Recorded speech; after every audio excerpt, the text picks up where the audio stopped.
Metropolis itself is really an icon of film history and film music history, and I would say also of culture history. It was listed in 2001 on the list of Memory of the World of UNESCO. So as a World Heritage, it was the first movie which was ever added to this list. And it was in the same year where, for example, from Germany was also listed the Faust by Goethe and Beethoven's Symphony No. 9 and the first computer by Konrad Zuse. So that is really, I think, a very interesting surrounding for this film. And the film itself, it's a movie by Fritz Lang. It was one of the very important German directors.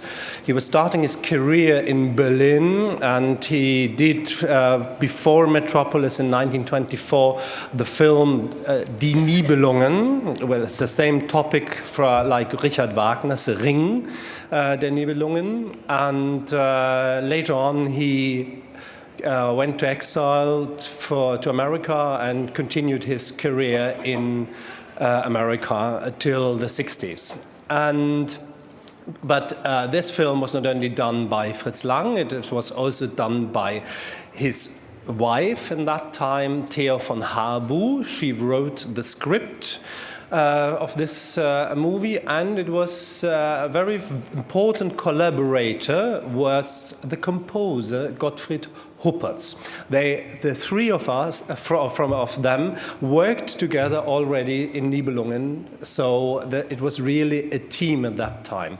This film was shot 1925 and 1926 in Germany, in Potsdam-Babelsberg, not Berlin-Babelsberg, but Potsdam is very close to Berlin, but it was the UFA Studios at that time, and it was one of the biggest studios in the 20s in Europe. And this film is still the most expensive German film which ever was done. You will see when you have an idea of the pictures of this film, you really see that in the architecture, because the film is an utopia of a future city somewhere in the 21st century, and it's an utopia about a future society and the problems in this future society, especially in the conflict between an upper class and a lower class, and the revolution of the lower class against the upper class. It's a film where I would say it's really a picture of the so-called Roaring Twenties in Berlin. It's a picture where you will see the influence of the different political ideas from the very left revolution of the lower class till the very right, which of course came later in the 30s, of National Socialism, in the unification of capital and workers. And also you have a lot of religious ideas, especially of Christian religion. And so it's, I think, really a symbol of the time. And this film was also very famous for, of course, for its architecture. It's no one saw pictures like that before. Of course, the idea of the city, of skyscrapers, of planes, or in the city and so on. And when you will see or if you will see the movie, you really always have to remember there was not existing any digital technique, so it was all handmade. And it was also very expensive because there are a lot of people working in front and behind the camera. The film had 85 main roles and 35,000 extras. So you can imagine how difficult it was to make this movie. And the premiere was in January 1927 in the UFA Palace in Berlin. It was a big social event. All the so-called important people have joined the premiere, also the president of the state and so on. And then the film had a very strange development, I have to say, because they showed the film in January, and immediately after the premiere they took it back. And because the production company decided to cut out some scenes because they thought the film is too difficult to understand. There are a lot of lines in the story, and it is too long. So they cut it around half an hour of the movie out, and then they showed the film in the different cinemas all over Germany and in the international release. And there's also one thing which is very important, that for the international release, especially the American release, they did a complete re-edit of the film, and Fritz Lang was very unhappy about that, and he never agreed in these changings of this film, but that was mainly the version then what the people later on saw of this movie, and especially also till some years ago, because that was the only existing material. And there was also in the 30s some other work on that film, especially they shortened the film again and again. In the 30s in Germany, for example, because of censorship, the Nazis were, you can say, really excited about the movie in some way. Also Hitler was excited about this movie in some way, but of course in a censored version. So a lot of aspects concerning the revolution of the workers in that movie were thrown out. So the film changed always his face. So in the 50s, there were the first try to reconstruct the film, and there were several tries to do that till today. Before I tell you a bit about this restoration, I would like to tell you a bit about another aspect of this film. That's the music. The composer Gottfried Huppers wrote the score for Symphony Orchestra, like we do now on Friday and Saturday in the Opera House. So the same instrumentation. And perhaps now you will ask yourself, a symphony orchestra in the 20s, what's going on there? When we think about silent movies, we always have the cinema or pianist in mind, or perhaps the cinema organ.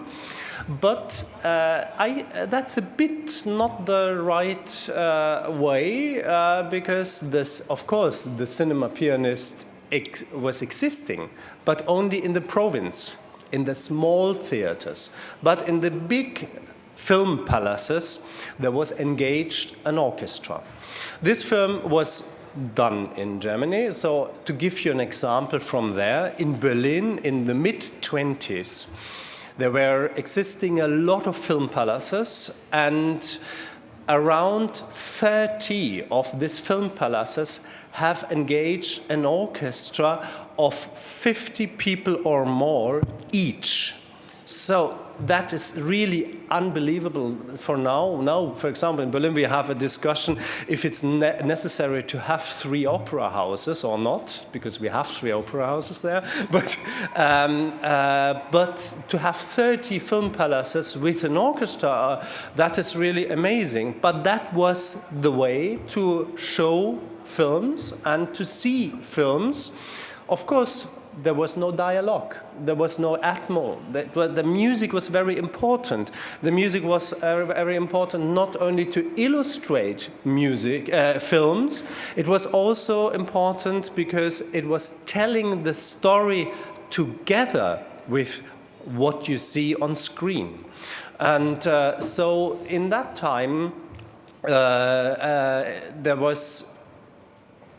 two methods to accompany the films. The one was to do a compilation. So the cinema conductor was collecting several pieces together into a compilation to play to the film. So it was the so-called, he was using so-called kinothek music that was a standard repertoire of classical or romantic repertoire. It was composers like Grieg, like Mendelssohn, like Liszt, like Chopin and others. And special for cinema use, composed little character pieces which were mainly done by conductors and were published in so-called kinotheks. And the other way to play music was really to write a score. And and that was also the case with Metropolis, that there was engaged a composer to write an original score for this film. And the very interesting point here was that the composer was not writing the music after the film was done. That is also in our times. When you go to cinema, very often you can hear an orchestra still today playing the film music, but the film music is normally the last step in the production of a movie. First, you have to write the script, and you have to collect the money, and then you have to shoot the film, and then you have the editing of the film, and so on and so on. And in the end, you have the music writing and recording process. And with Metropolis, this was totally different. We know from the script, there is an original script which is now in the Cinematheek in Berlin. And in the script, you can see a lot of markings concerning the music. So there was a discussion process between the writer, the director, and the composer when they really were thinking about the story, when they were thinking about the scenes in the film. So the music was already part of it. Then we have the sketches of the music. So on the one hand, of course, we have the orchestra score, the manuscript, the original handwritten manuscript. We have the parts of the music for the orchestra, which were printed.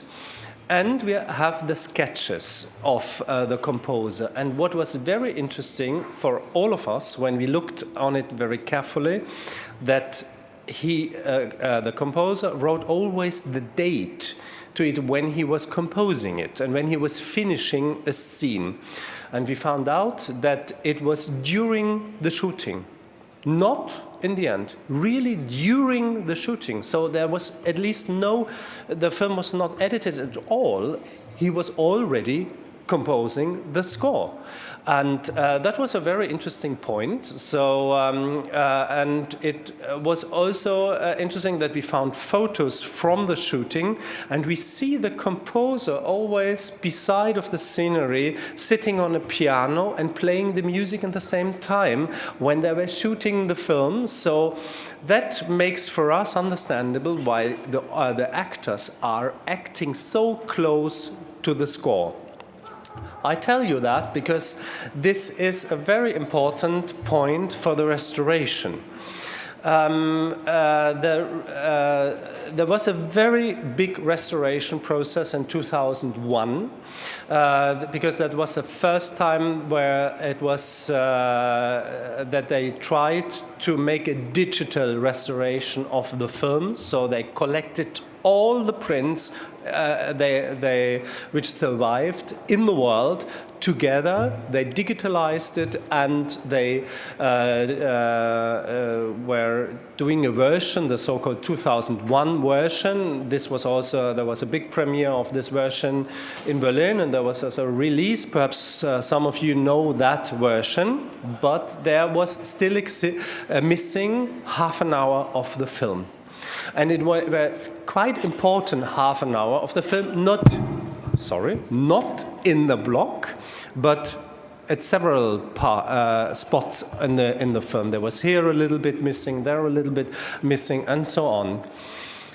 But all the prints haven't had these missing parts of the film. So they did the restoration, and everybody thought in that time, that's it. In 2008, there was internal information that somewhere in South America there should be a print with the missing takes, and no one believed.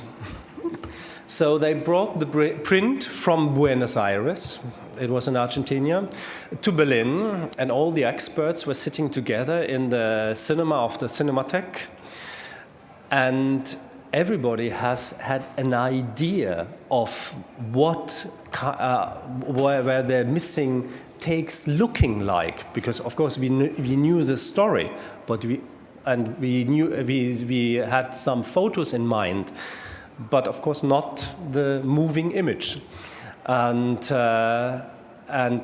all the experts were sitting there, and it was an amazing moment to see for the first time the missing parts of Metropolis, where everyone was thinking that it is lost forever. So what was the consequence? Of course, the consequence was we have to do a new restoration of the movie. And and the idea was, okay, we just have to fill in these takes at the places where it were before. But there was also another interesting fact, that when we looked at the print from Argentina, that it was a complete different editing of all the versions we knew till that moment. And that was very surprising, and there was no idea of that, and we can't explain that. So we started to compare the Argentinian print with the music, because the music was complete. The music is a very close with the film, as I told you before, because it was a very connected process with the shooting, and so and in the score there are 1,028 synchronization points. These are little descriptions of what happened in the movie in this time. So we tried to do an analysis of the music, of some scenes in combination with the music, and we were thinking perhaps this Argentinian print is the original cut. The original editing of Fritz Lang, which only the people of the premiere in January 1927 saw, and that one of the distributors took immediately after the premiere and left the country because he wanted to show the film in Argentina. And so it was, and everybody forgot about that there was already a print sold out to the country, so that this original editing survived. And so there was a decision really to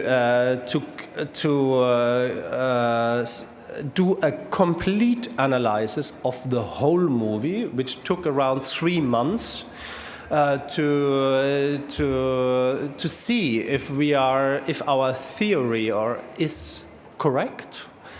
And indeed, it was the fact. So what we tried in the end, because also the Argentinian version is not complete at all. It was shown a lot of times in the cinemas in the 30s and 40s, probably. It's a speculation on that. And of course, it's also damaged.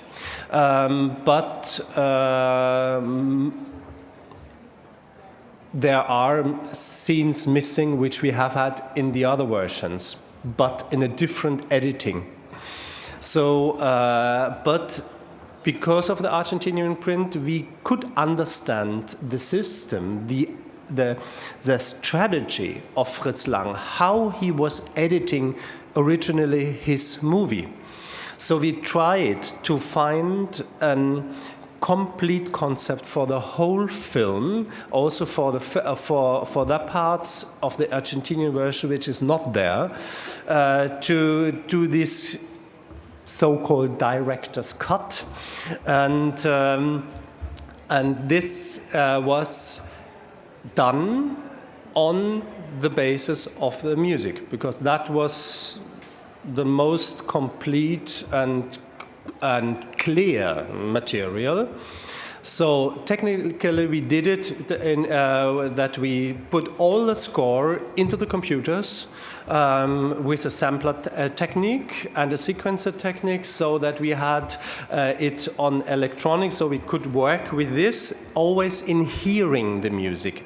And I tried to convert that into the computer, and that way how I would conduct it, the music, because the music has its own tempo, its own style, its own agogic, as we say. So how to build a phrase, how to breathe, and so because it's a live moment when you do music, and of course a composer, when he writes a score, has that in mind, that its music is not when you have 16 bars. Of course you can calculate that mathematically, but then it's very rude and very not very human. You never would play a music like that if you go very strict like this.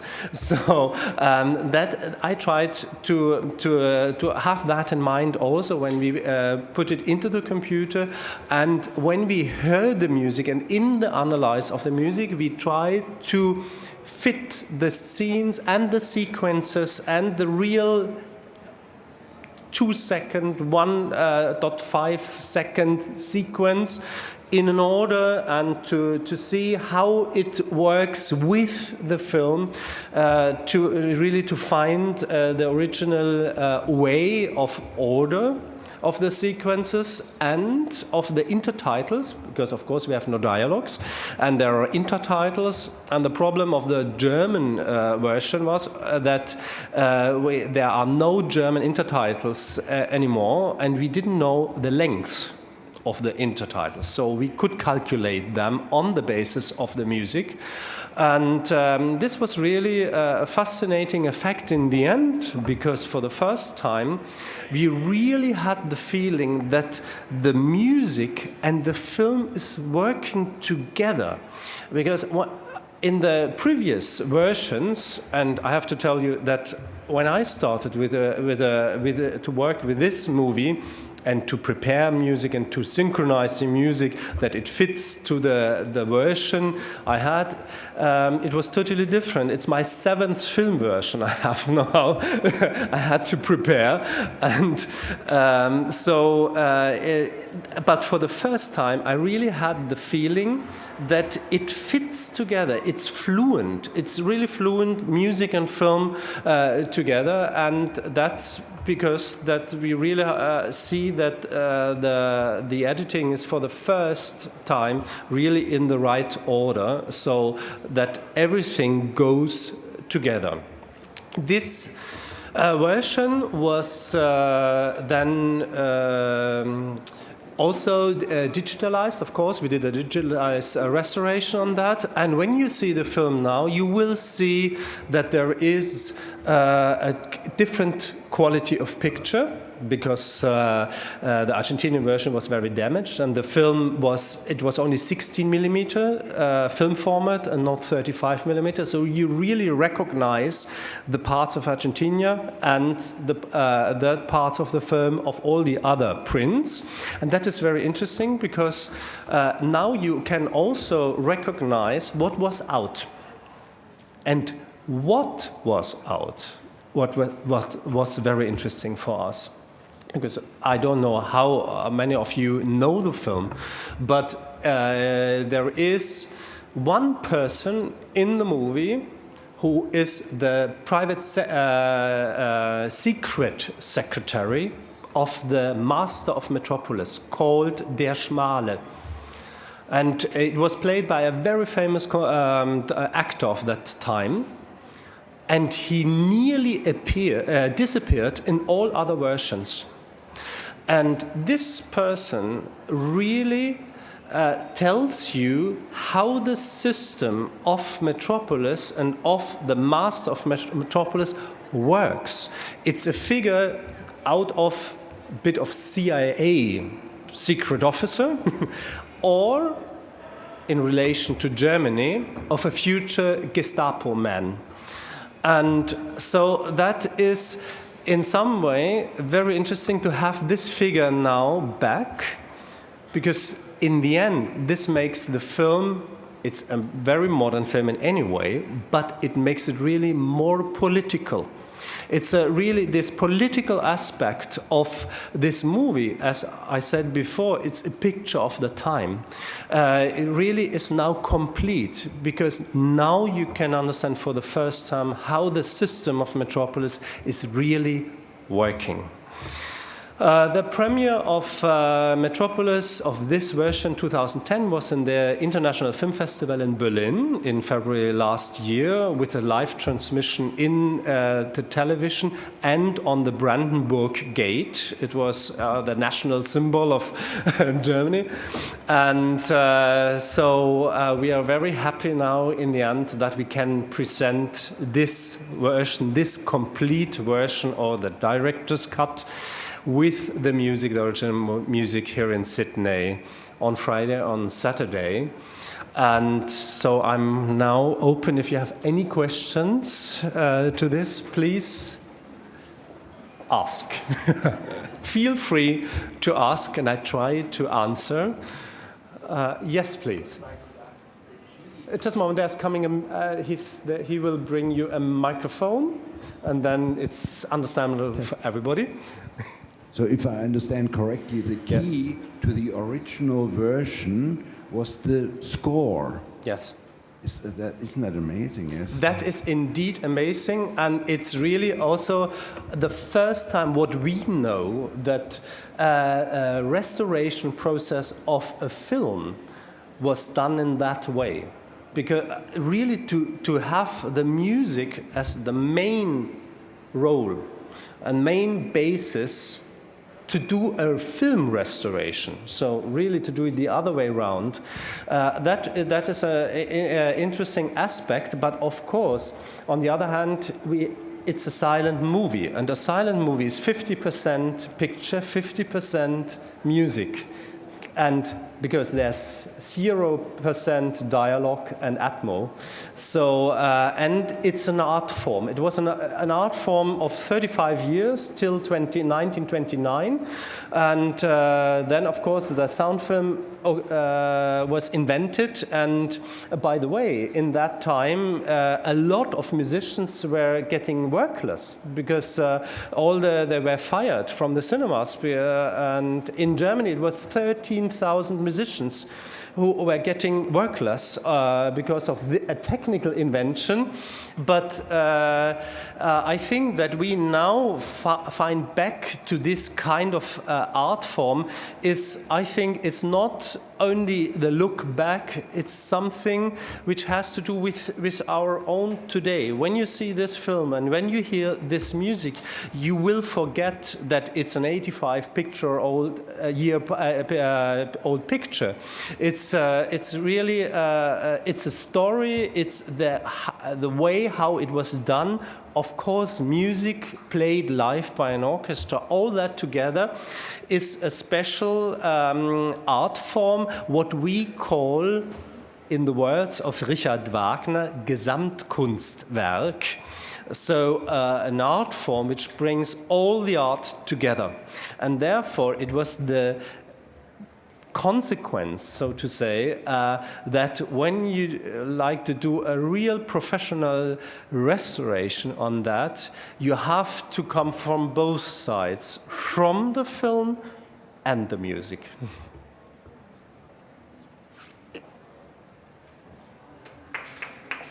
So, thank you very much indeed.